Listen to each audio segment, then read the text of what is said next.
Hello and welcome to Giriraj Himachal. Giriraj Himachal channel पर आपका स्वागत है। इस वीडियो में हम डिस्कस करेंगे HPSSC द्वारा कंडक्टेड जूनियर प्रोग्रामर का क्वेश्चन पेपर। पोस्ट कोड है 510 और 511। इस पेपर को HPSSC ने 2017 में कंडक्ट किया था और इस पेपर का हम हिमाचल जी के सेक्शन डिस्कस करेंगे। इस क्लास की PDF आप प्राप्त कर सकते हैं गिरिराज हिमाचल के टेलीग्राम चैनल से।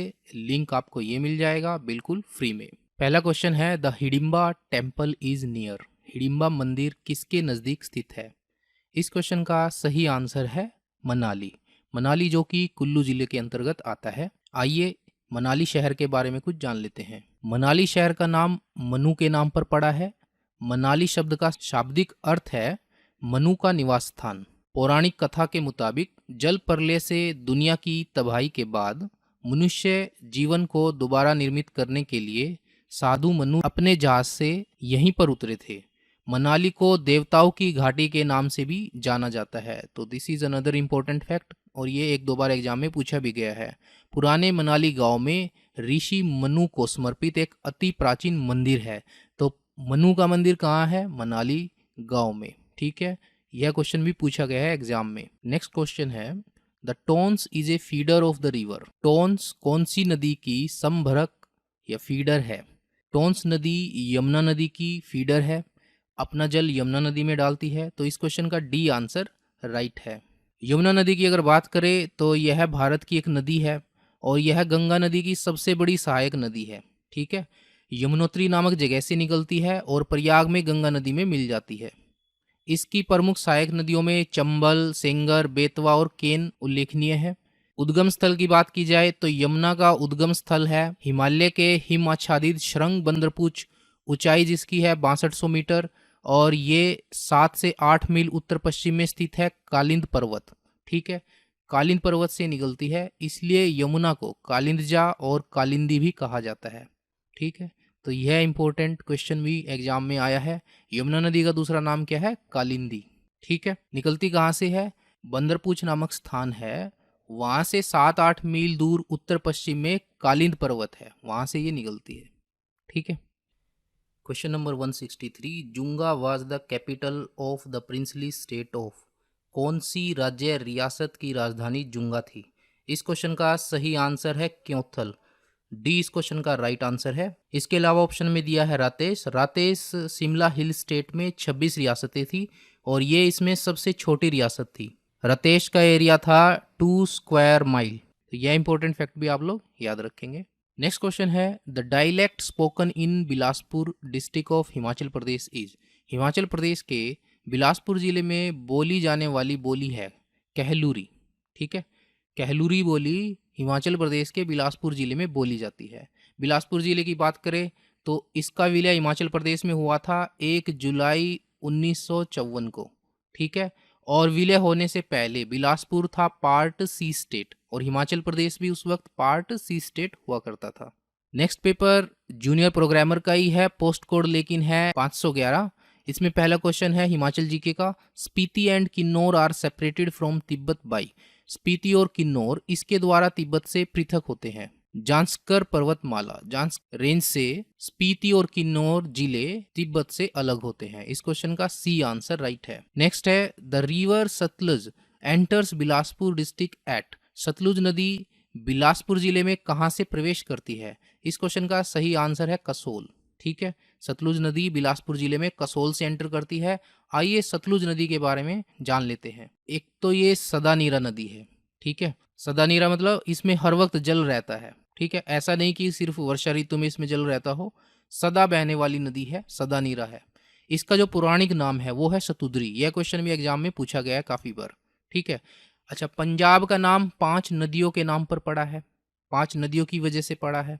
ठीक है, तो पंजाब में जो 5 मुख्य नदियां हैं उनमें सबसे अधिक लंबाई सतलुज नदी की है। ठीक है, पंजाब में बहने वाली 5 नदियों में से सबसे अधिक लंबाई इसी नदी की है और यह नदी भी पाकिस्तान से होकर के बहती है। ठीक है, निकलती कहाँ से है? मानसरोवर के निकट राखताल से निकलती है, जिसको स्थानीय भाषा में लोगचेन खंबाव कहते हैं।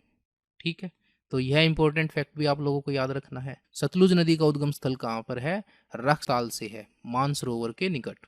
नेक्स्ट क्वेश्चन है, दैनकुंड इज ए प्लेस नियर। दैनकुंड किसके समीप एक स्थान है? डलहौजी के समीप एक स्थान है दैकुंड, और डलहौजी में ही नेताजी सुभाष चंद्र बोस ने अपने जीवन का कुछ समय व्यतीत किया है। आइए दैकुंड के बारे में कुछ जान लेते हैं। डलहौजी की सबसे ऊंची चोटी है दैकुंड शिखर। इसकी ऊंचाई है 2755। यहाँ पर आपको देखने को मिल जाएंगे देवदार के पेड़, हरे भरे जंगल, जीवंत फूल, हरी भरी घाटियां आप देख सकते हैं। ये सभी डलहौजी में सबसे अधिक देखे जाने वाले पर्यटक आकर्षणों में से एक है। इसके अलावा आजकल ट्रैकिंग भी काफ़ी पॉपुलर हो रही है, जो कि बहुत सारे लोगों को अपनी तरफ आकर्षित करती है, क्योंकि शिखर के आसपास बहुत सारे दर्शनीय स्थल हैं, जिनमें मुख्यतः वायुसेना का यहाँ पर बेस है और फुलानी देवी मंदिर, वेरी इंपॉर्टेंट, फुलानी देवी मंदिर भी पर्यटकों के लिए मुख्य आकर्षण है डलहौजी में। नेक्स्ट क्वेश्चन है, Who led the Chamba forces in the capture of Kishtwar state in 1786 AD? 1786 ईस्वी में किश्तवाड़ राज्य के अधिग्रहण में चंबा सेना का नेतृत्व किसने किया था? चंबा सेना का नेतृत्व किया था जीत सिंह ने। इस क्वेश्चन का डी आंसर राइट है। नेक्स्ट क्वेश्चन है, in which year Kangra fort was captured by Muhammad Tughlaq? Muhammad Tughlaq द्वारा किस वर्ष कांगड़ा किला जीता गया था? इस क्वेश्चन का सही आंसर है 1337 ईस्वी में मोहम्मद तुगलक द्वारा कांगड़ा का किला जीता गया था। आइए कांगड़ा और कांगड़ा के किले के बारे में थोड़ी सी इंफॉर्मेशन हम ले लेते हैं। देखिए, इस किले को बनवाया गया था royal Rajput family of Kangra state, Katoch राजवंश ने। ठीक है, कब बनवाया था? 4वीं शताब्दी में। ठीक है, और कांगड़ा की अगर बात करें तो महाभारत के टाइम में इसे त्रिगर्त के नाम से जाना जाता था। त्रिगर्त गणराज्य होता था, उसके नाम से इसको जाना जाता था। ठीक है, तो मुख्य रूप से अगर बात करें तो 3 शासक हुए जिन्होंने इस फोर्ट को जीता, इसको लूटा, यहाँ पर जो मंदिर है उसके खजाने को लूटा। ठीक है, उनमें मुख्यतः है महमूद गजनी 1009 में, और फिरोज शाह तुगलक 1360 में, शेरशाह सूरी ने भी 1540 ईस्वी में इस किले को जीता। अकबर के शासनकाल में, ठीक है, 1556 में राजा धर्मचंद होते थे, उन्होंने समर्पण कर दिया था अकबर के सामने। ठीक है, हार मान ली थी उन्होंने, और उन्होंने एक तरीके से लगान चुकाना एग्री किया, और फोर्ट पे जो अपना क्लेम है वो भी छोड़ देंगे, किले पर जो हमारा अधिकार है वो भी हम छोड़ देंगे। लेकिन 1620 में जहांगीर ने क्या किया, उसने वहां पर जो राजा होता था कटोच राजवंश का, राजा हरिचंद, उसको मार दिया। ठीक है, जहांगीर ने, और कांगड़ा जो राज्य है उसको मिला लिया अपने राज्य में, यानी कि मुगल एम्पायर में। ठीक है, 1621 में जहांगीर ने इस किले को विजिट किया और उसने ऑर्डर किया कि एक बैल की यहाँ पर बलि दी जाए, और किले के अंदर फिर एक मॉस्क, मस्जिद भी बनाई गई। ठीक है, उसने ऑर्डर दिया किले के अंदर एक मस्जिद भी बनाई जाए। ठीक है, तो ये जहांगीर ने ऑर्डर दिया किले के अंदर मस्जिद बनाने का 1621 में। नेक्स्ट है, in the ancient the capital of Rampur Bushahr state was.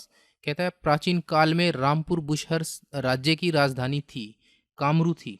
ठीक है, रामपुर बुशहर राज्य की राजधानी क्या थी? कामरू। और शिमला हिल स्टेट में 26 रियासतें थी, उसमें सबसे बड़ी रियासत कौन सी थी? रामपुर बुशहर। तो यह इंपॉर्टेंट फैक्ट भी आप लोग याद रखेंगे। देखिए, सबसे बड़ी रियासत का क्वेश्चन इस पेपर में आया है, सबसे छोटी रियासत का भी क्वेश्चन इस पेपर में आया है। छोटी बड़ी का मतलब क्या है? एरिया वाइज हम बात कर रहे हैं, एरिया वाइज। ठीक है, 156 who become the first president of Sirmaur Prajamandal in 1937। तो 1937 में सिरमौर प्रजामंडल का प्रथम अध्यक्ष कौन बना? सिरमौर प्रजामंडल का प्रथम अध्यक्ष बने थे चौधरी शेरगंज। तो इस क्वेश्चन का सी आंसर राइट है। कब बने थे? 1937 में। नेक्स्ट क्वेश्चन है, grammar school in Shimla was located at. Shimla में व्याकरण विद्यालय ग्रामर स्कूल स्थित है कहाँ पर? कैथू में। इस क्वेश्चन का सी आंसर राइट है। नेक्स्ट क्वेश्चन है, द फेयर ऑफ बुड्ढी दिवाली इज हेल्ड एट। बुड्ढी दिवाली मेला कहाँ आयोजित होता है? ये होता है भाई कुल्लू जिले के निरमंड में। इस क्वेश्चन का डी आंसर राइट है। कब मनाई जाती है ये बुड्ढी दिवाली? ये मनाई जाती है दिवाली पे जो अमावस होती है उसके बाद आने वाली अमावस को। ठीक है, सो फ्रेंड्स, इस क्वेश्चन पेपर में इतने ही हिमाचल जीके के क्वेश्चन पूछे गए थे, वो सब हमने डिस्कस कर लिए हैं। Thanks for watching. मिलते हैं आपको एक और नेक्स्ट वीडियो में, तब तक के लिए जय हिंद, जय भारत।